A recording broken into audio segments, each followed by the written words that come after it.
Kaitlyn was called first, and I didn't have anyone to run lines with. So I called my mom, and she's from Long Island, and she's very loud, and has minimal reading comprehension, and her and I ran the scene, and to this day, it is one of the funniest moments of my life. She's like, give me the bad friends, and I was like,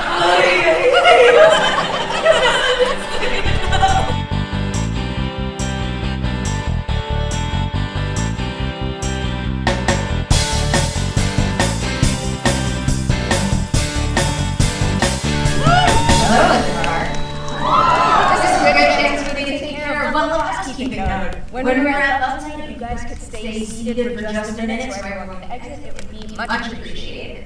Now, it is my pleasure to welcome you to the Collider FXC Screening and Q&A for Booksmart. This is so exciting. Did you guys have fun tonight?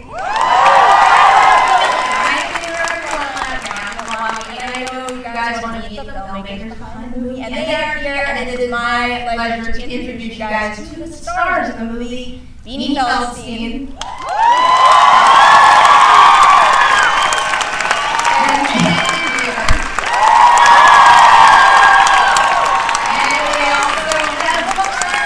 Olivia Wilde.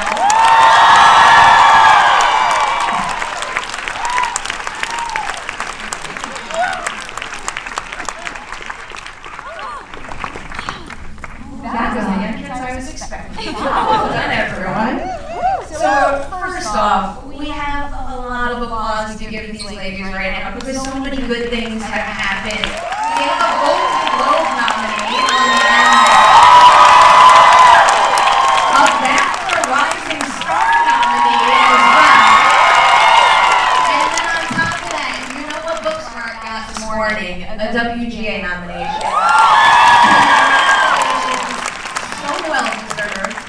Given the script nomination, I did want to start at the beginning because a long while back, this script actually made the blacklist, and it went through a couple of wonderful female writers, and then wound up in your hands and Katie Silverman's hands. So can you tell us a little bit about that journey and what changed along the way? I would love to. First of all, I just want to say thank you to all of you for showing up. This is so exciting. Very excited to see you. It's on Hulu, but it's cool that you came here. It's so bad. No, it was a long journey for this movie, like a lot of great movies, I feel. Sometimes they take a while to kind of find their home. And in 2009, two great writers, Sarah Haskins and Emily Halpern, who are a writing duo, wrote the original version of Booksmart. And it was about two best friends who were women who truly, deeply loved each other. And that resonated with people enough that it was on the blacklist. It got a lot of people's attention, but it didn't ultimately make its way to production like so many good scripts. And then in 2014, it was then in the hands of Annapurna. And then Susanna Fogel came on to do a pass. And it moved further in the direction of where it ended up and evolved. And that was the draft I originally read. And I was so excited that someone wanted to make a movie about two women who loved each other completely and they were not trying to assimilate to be cool or to find boyfriends or any of the bullshit that we've all been fed our entire lives by these movies. And I was really happy about that. And I was like, oh, please let me direct this movie. And I pitched my heart out. And when I got the gig, I said, my dream is to now update this. Because now it's 2016. And I'm like, we need to match this story with the world today and this young generation today who are growing up in this insane time. And I asked if I could bring on a writer, and of course they said yes, and that's when I met Katie Silverman. Katie's here. Let's give her a big round. I was building up to it. She's here amongst us tonight. And I'll never forget that in our first conversation when I said, what would you do to take this story to the next level? I really want to bring in the theme of judgment into this story. And she just said, what if all the other kids were smart? That's it! I was like, can you start today? And she did. And it was just brilliant. So that was how it all began. I'm so glad that journey panned out, and this is what we wound up with, because it's something else, and so are you two in the movie. And I'm curious, did you know each other before you were casting this? No. The chemistry is absolutely pitch perfect in this. So when you find out the other is cast, what's the first thing you do? Do you call each other up and want to hang out? Well, we decide to move in together, is what we do. And it's what we did. We met at a lunch, our very first lunch, sitting down with the three of us and talking about the movie and where we were going to shoot it. And Liv, came up with this idea. She said, "Oh, that'd be great if you guys could live together." And we kind of just looked at each other and went, "Can't we, please?" Holding hands. Met 20 minutes prior to that. And then it was just love at first sight, and we were just inseparable. Did you invite the rest of the ensemble over for like mini house parties or something? We shot the movie in 26 days. They worked so hard. I don't think there was any time for set house parties. We were going to work at like 6 p.m. and come home at 6 a.m. And that's not really a Kaitlyn Deaver schedule, but it's really not a Beanie Feldstein schedule. I'm in bed at 9 p.m. usually, so it was a trip starting scenes at 4 a.m. But no, we never had. I was such an admirer, and I continue to be, of Kaitlyn's work. I think she's the most extraordinary actor of the set. And then she didn't attach for a long time. And when I met with Olivia about it, I just was like, she's still attached. Please tell me it's still her. And she was like, it's still her. And I was over the moon to learn from her and to collaborate with her. But us living together was really like deeply integral to I think what you see on screen, because it just created this trust between us and this language of love between us. And it was the best time also. Just separately from that. A lot of snuggling, a lot of snacks.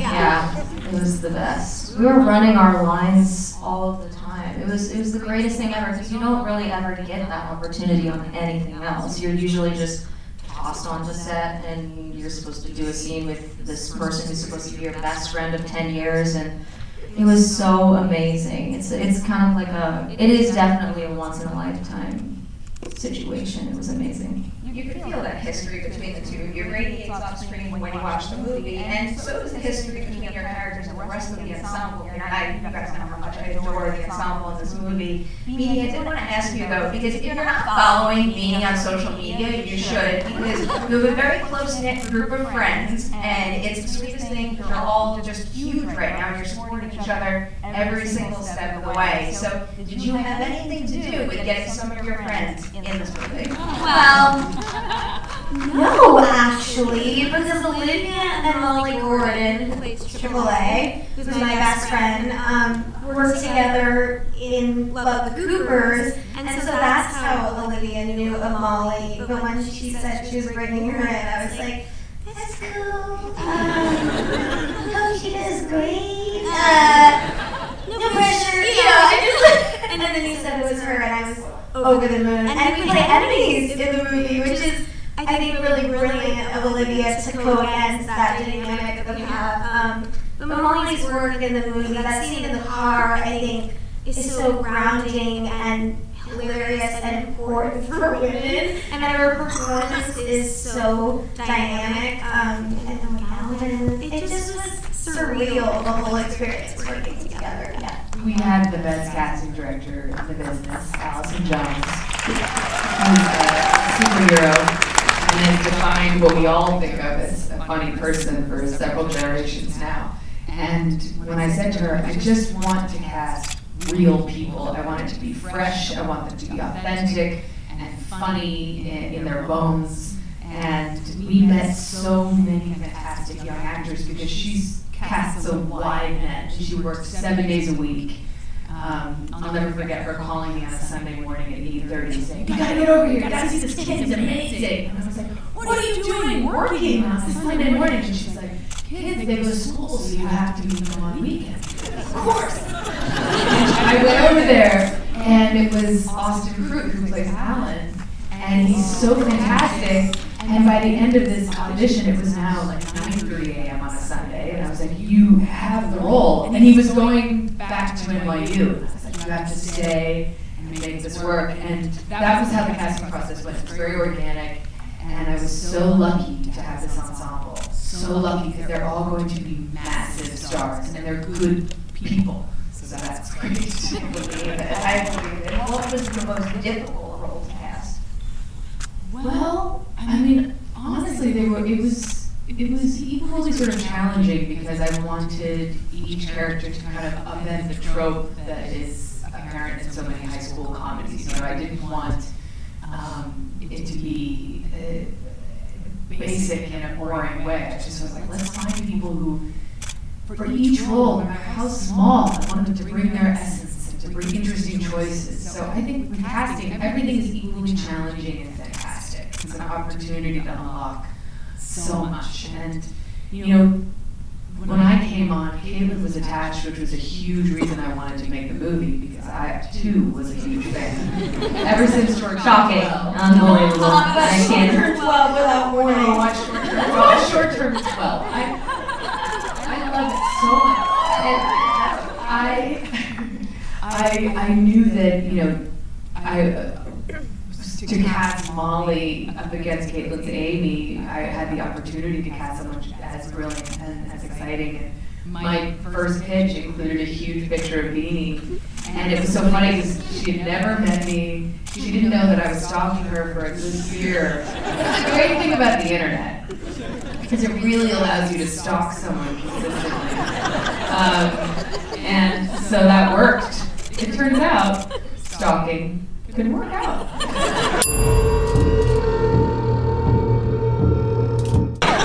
Stick to it.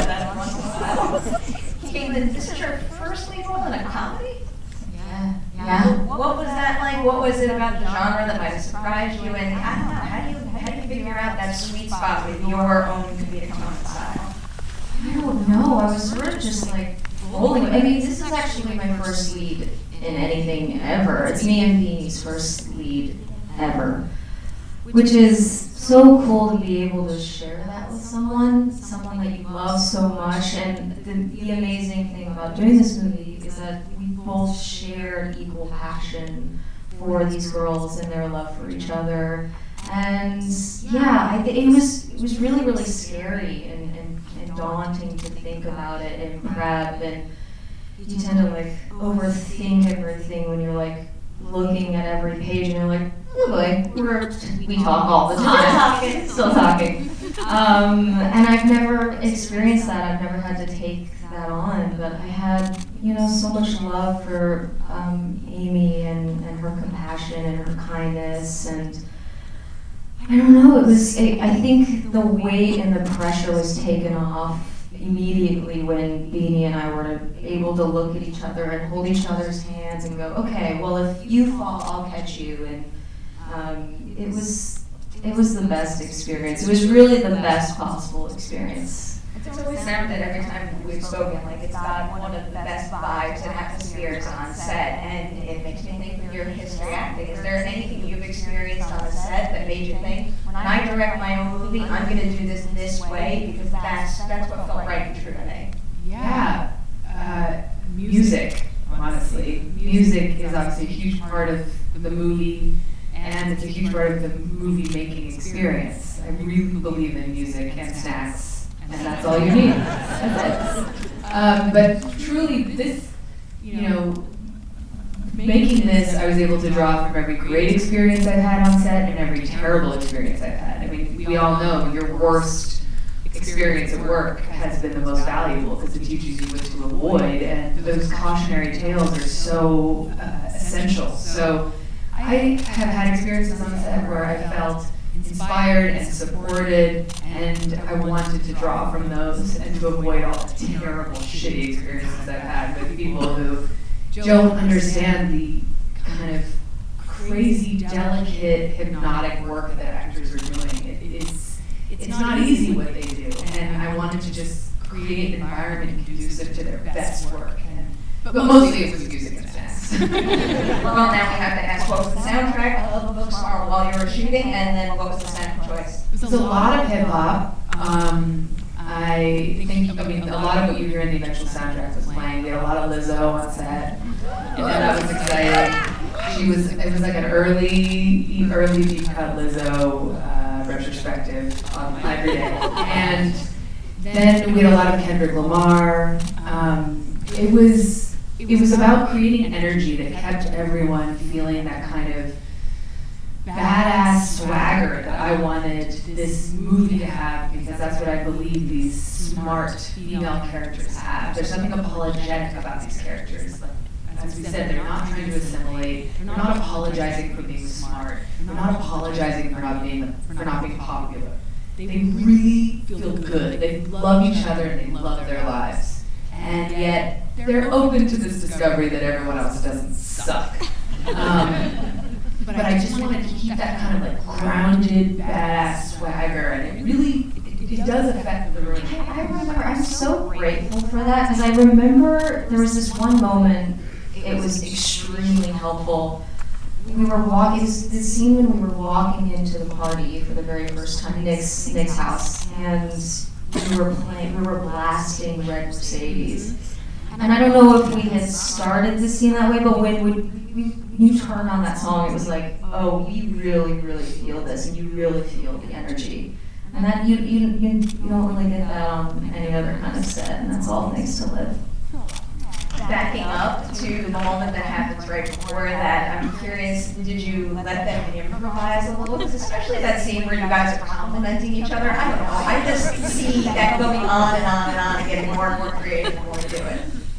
They're wonderful. I mean, they're like great athletes. You just throw them something and they take it and they catch it. I'm not good at sports, so this is where my metaphors collapse. But they just were so aware of their characters on like deep chemical level that like anything new we threw at you, whether it was a few alts to play with or an entirely rewritten scene that Katie and I had rewritten over lunch, and we said, "Hi guys, we rewrote everything and now you have to perform it."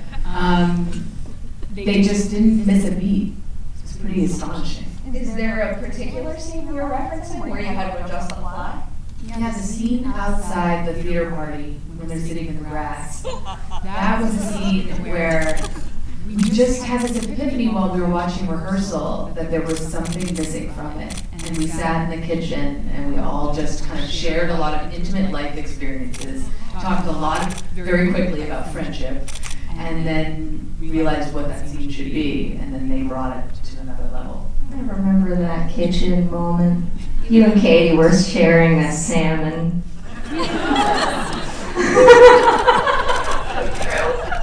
And she actually slapped me. I was like, you're gonna have to slap her, I'm so sorry. Just once. I wonder about those things. You gotta do something. Yeah. Take one for the team. There's an analogy for you.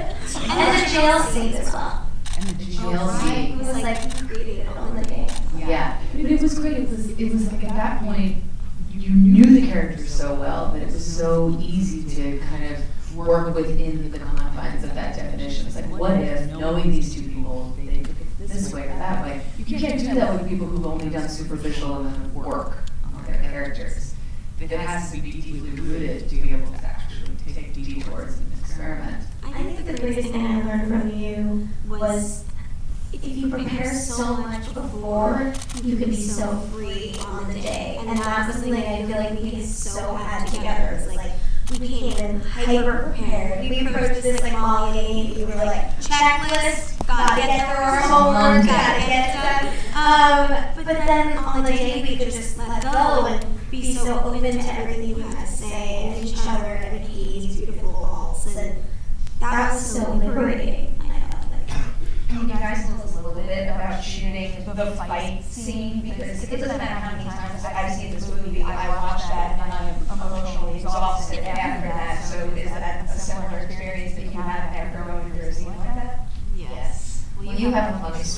this, but we didn't. We decided that we had run everything together, every single scene we went over together, over and over, and Liv. I think this was definitely Liv's suggestion that we don't run this scene at all, the fight scene. So we were kind of quiet all day. We didn't really talk, which was really weird. We had different call times too, so we could see each other away in our apartment. And Kaitlyn was called first, and I didn't have anyone to run lines with. So I called my mom, and she's from Long Island, and she's very loud, and has minimal reading comprehension, and her and I ran the scene, and to this day, it is one of the funniest moments of my life. Give me the bad friend! And I was like,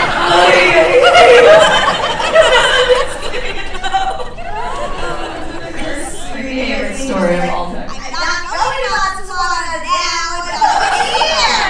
What are you talking about? Elections are all. No meeting about budget. Every question is a statement. Every statement is a question. I appreciate her. We love Shay. We love Shay. But when we got together, it was so raw. That's the word I would use. And then Olivia was like, I want to do this in one shot. If we need to, we can go and cover it. But I want this one shot. And it was so bold, and it was so, she set the standard, and then we together with each other and rose to it. And I think it was the scariest scene I think I've ever filmed in my life, just because we both went to such different places for the first time. We usually were so together, and for once we were so separate, and that was so fun and scary to live in. I think just the worst thing in the world is to get in a fight with your best friend. It's like it hits you in your gut, and we felt all of those emotions, and I was definitely crying. It definitely really wrecked us. It was a tough scene. It was insane because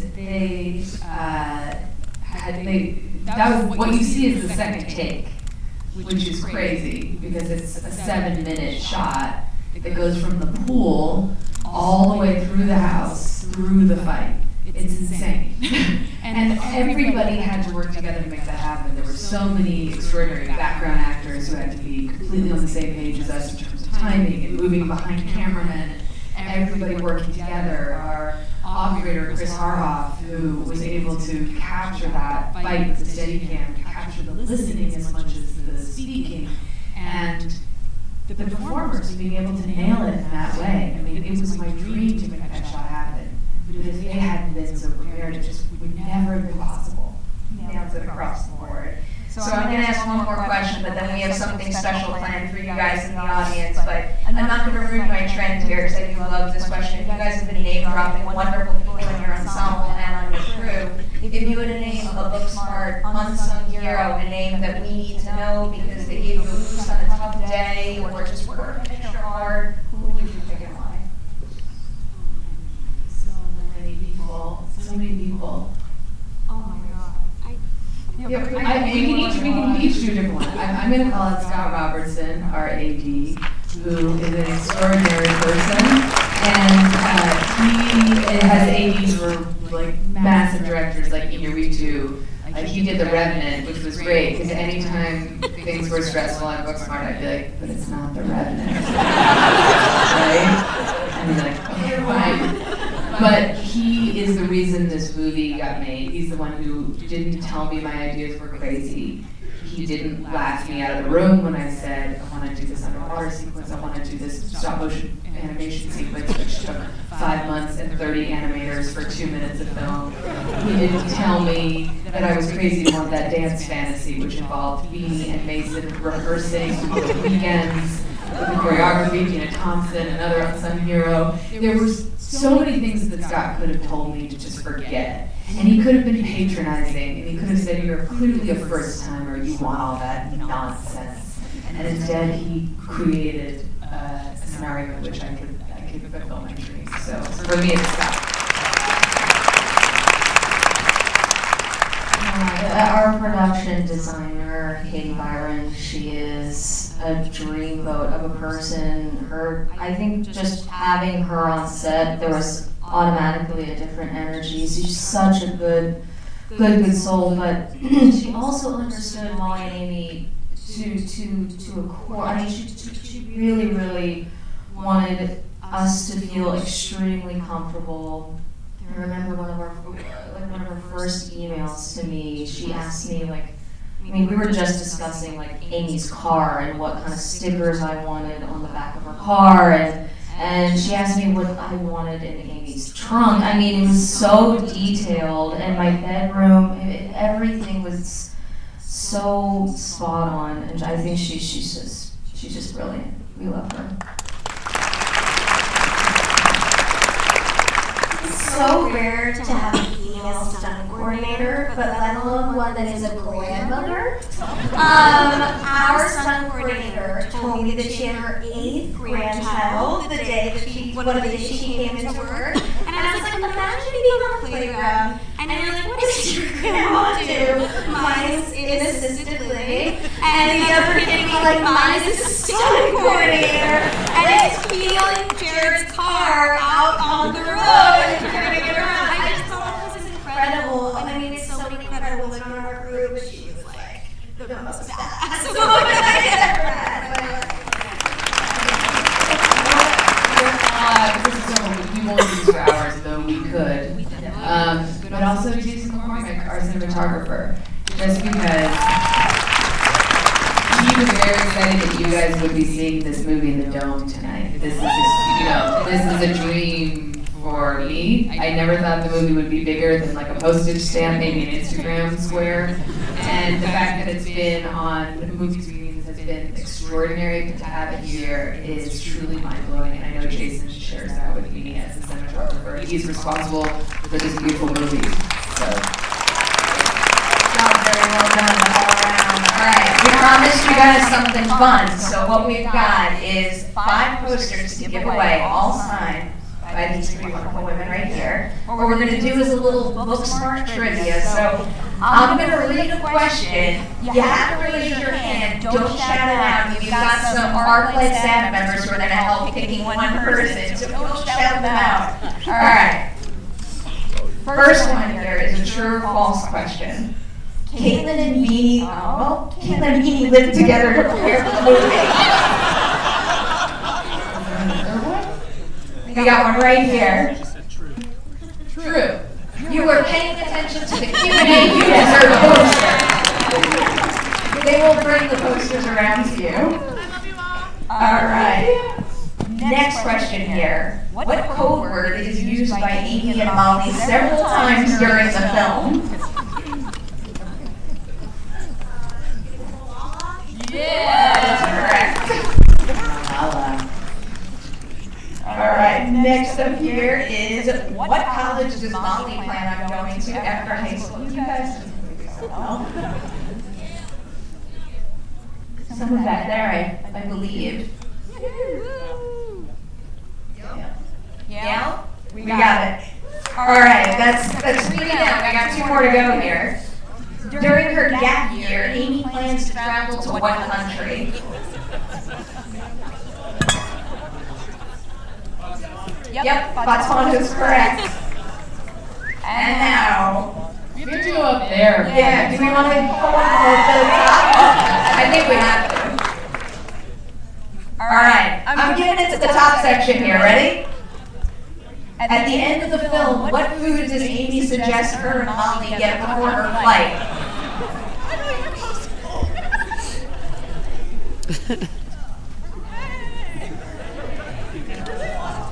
Ushers wield such power. Okay.